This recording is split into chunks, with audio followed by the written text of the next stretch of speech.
Bismillah ar-Rahman ar-Rahim. In the name of God, the compassionate, the merciful. Mr. President, let me state from the outset our firm objection to the participation of the so-called representatives of civil society. I must be absolutely clear. Both briefers imposed by the representative of the United States regime under this false label do not represent Iran's civil society. They represent the political agenda of the United States and Israeli regimes. They have lived outside Iran for more than 2 decades and have consistently engaged in incitement to violence and promotion of extremist and terrorist activities, including advocating and facilitating the use of lethal force against law enforcement officers. Their presence here is therefore neither legitimate nor credible, and it fundamentally undermines the integrity of this discussion. It is shameful that the United States regime transferred this esteemed body to a scene for theater and show, for baseless accusation and statement. This is in line with the United States regime in dismantling and disgracing the United Nations system. If you want to look for a case, the killing of innocent lady in Minnesota last week and nationwide crackdown can be brought here with the testimony and with the briefers. And please teach them the meaning of briefing. The briefing is different from the personal statement and accusation. Please do not sell them to the world as representatives of Iran's civil society. Their acts and statements regarding Iran are far from civil, and they have long divorced from Iran's society. They amplify the Israeli-American foreign agenda. They are both on Mossad's payroll, in accordance with undeniable evidence. We have taken note of the briefing provided by ASG. Regrettably, her briefing was one-sided and not grounded in factual evidence. Mr. President, I wish to extend my deepest condolences and sympathy with a heavy and grieving heart to the brave people of my country and to the families of many victims. In recent weeks, Iran has lost numerous innocent civilians and devoted members of its security and law enforcement forces. Many of our young people were brutally murdered in acts of extreme violence resulting from the atrocities committed by ISIS. Many of our police officers sacrificed their lives in the line of duty to protect civilians and preserve public order. I speak today on behalf of a nation in mourning. It is deeply regrettable that the representative of the United States regime who requested this meeting has today resorted to lies, distortion of facts, and deliberate misinformation to conceal his country's direct involvement in steering unrest in Iran to violence.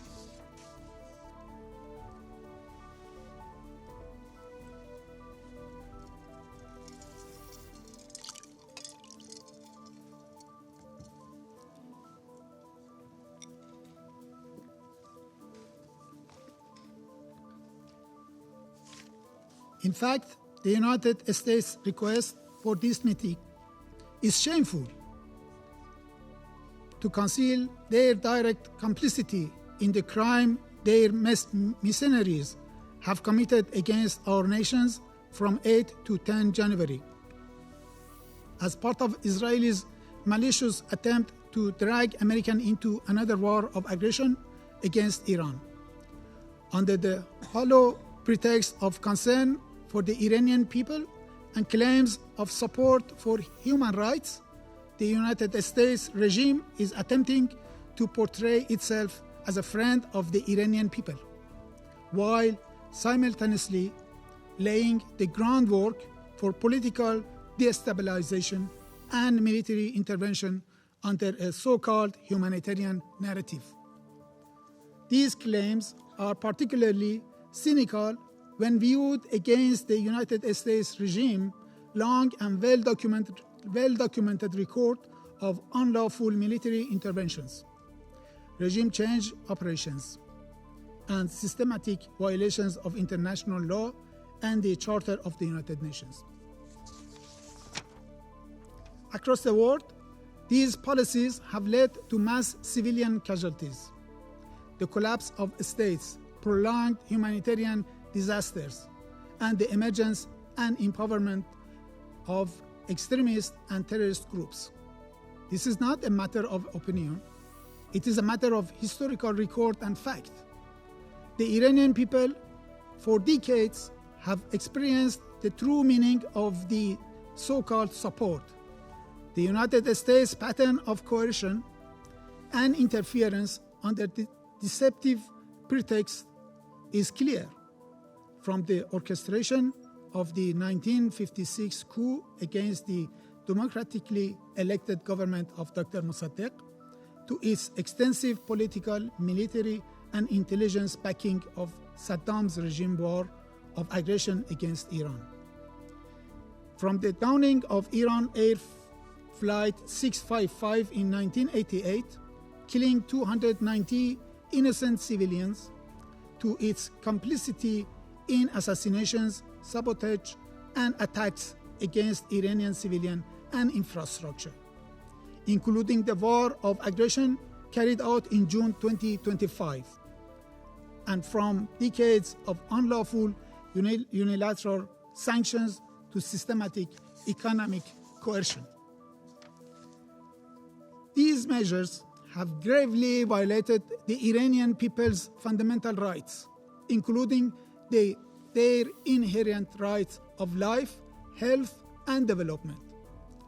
Unfortunately, several Western members of this Council, including France and United Kingdom regimes, have once again adopted their familiar double standards, while claiming to champion human rights and to support the Iranian people. They have, alongside the United States regime, imposed some of the most severe and unlawful sanctions in modern history. Sanctions that have inflicted widespread suffering on civilians.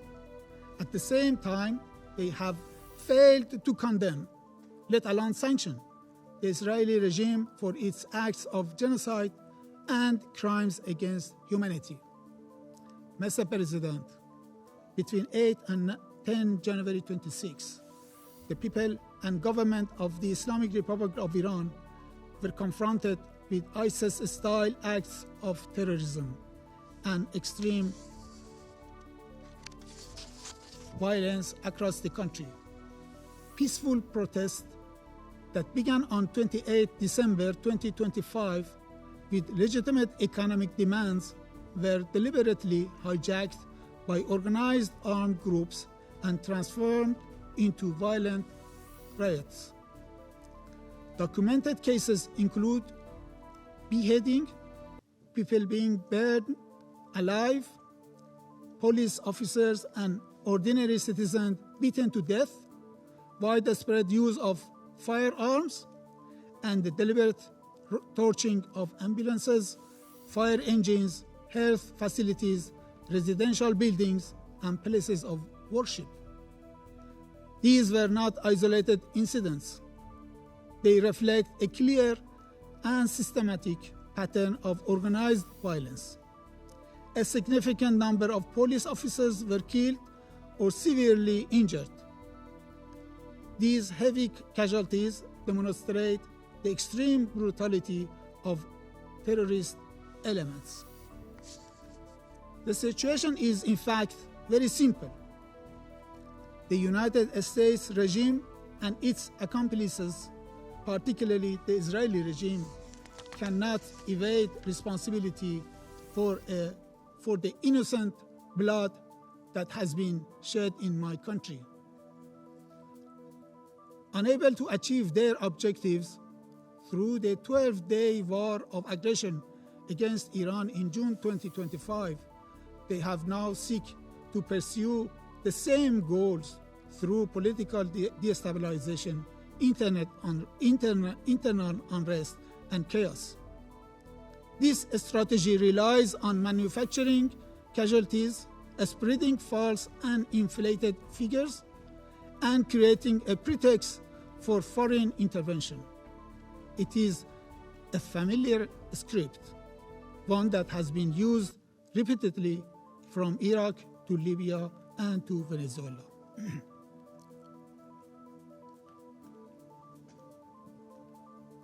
Mr. President, allow me to recall only a few of interventionist and reckless statements made by U.S. officials, which clearly demonstrates Washington's direct involvement in this unrest. On 29 December 2025, during a joint press conference with the Prime Minister of Israel regime, the President of the United States regime declared, if Iran continues with its missile program, yes, I support a strike. If they continue with their nuclear program, the strike should be immediate. He further threatened, we are going to have to knock them down. We'll knock them down. We'll knock the hell out of them. On 2nd January, former U.S. Secretary of State Mike Pompeo openly acknowledged the presence of Mossad agents among the rioters. I quote the same wording he used in his message in X. Happy New Year to every Iranian in the street. Also to every Mossad agent beside them. End of the quote. On 3rd January 2026, the President of the United States regime stated, we are locked and loaded and ready to go. On 10 January 2026, Senator Lindsey Graham publicly incited violence action, stating when President Trump says, make Iran great again, it means protesters in Iran should defeat the Ayatollah. On 12 January, the White House spokesperson confirmed that President Trump would not be hesitant to use military force against Iran. On the same day, Senator Graham declared, I quote, Iran's leadership must be destroyed. This is the best opportunity since 1779 to change the Middle East. On 13 January, the U.S. President stated, and I quote, Iranian patriots, keep protesting. Take over your institutions. Help is on its way. And the statement of the representative of the United States regime today will be added to this list. These are not isolated remarks. They constitute explicit calls for regime change, violence, and military aggression. Mr. President, the exploitation of peaceful protest for geopolitical purposes and reckless endangerment of civilian lives fully aligned with the destructive role and unlawful unilateral sanctions have played in creating this situation. Claims of concern for human rights ring hollow when made by those who systematically violated them. 3 days ago, millions of Iranians marched to restore calm in our cities, to support law and order, and to reject reckless attempts to push our country towards civilian conflicts.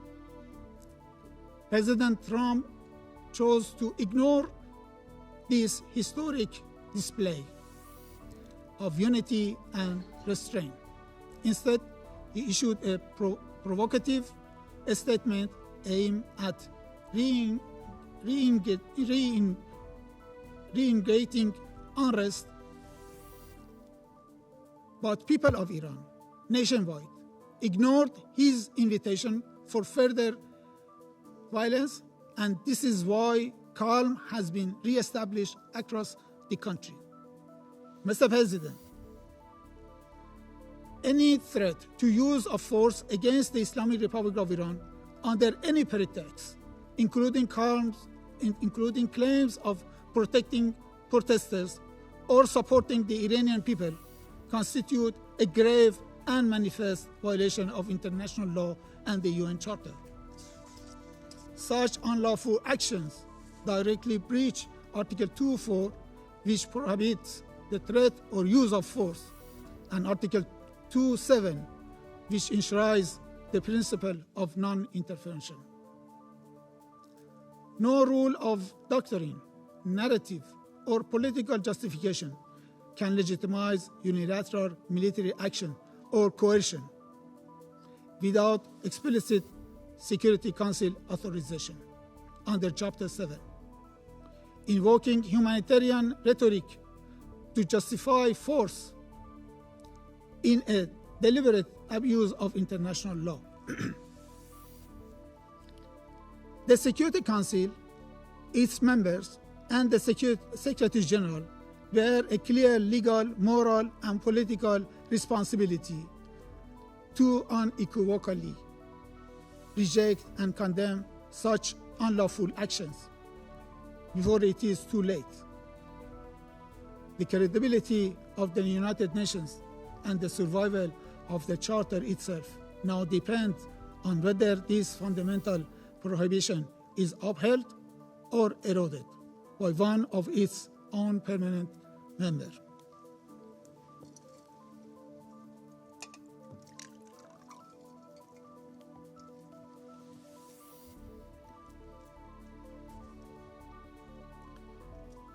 Mr. President, Iran seeks neither escalation nor confrontation. However, any act of aggression, direct or indirect, will be met with a decisive, proportionate, and lawful response under Article 51 of the Charter. This is not a threat. It is a statement of legal reality. Responsibility for all consequences will rest solely with those who initiate such unlawful acts. Mr. President, the government of the Islamic Republic of Iran remains fully committed to its human rights obligations, including the right to peaceful protest. It has exercised maximum restraint while fulfilling its duty to protect its people and preserve public order. However, the incitement to violence, encouragement of internal destabilization, and explicit threat of military action against a sovereign member states constitute a threat to international peace and security within the meaning of Article 39 of the Charter. In conclusion, Mr. President, we categorically reject all politically motivated accusations made today against my government. The facts on the ground contradict the fabricated narratives presented by the United States regime and its allies at this meeting. U.S. fabrications of the senseless killing of protesters neither reflects reality on the ground nor would it whitewash Americans' crimes against the great people of Iran. The allegation that the government of the Islamic of Iran has killed peaceful protesters is quite distortion of the facts on the ground. What the Iranian security forces did confront firmly and responsibly were armed ISIS-style terrorist cells and violent separatist groups funded and armed by a few foreign entities, including the Israeli regime. These groups deliberately targeted civilians and law enforcement officers in an attempt to ignite civil war and create the conditions for foreign intervention.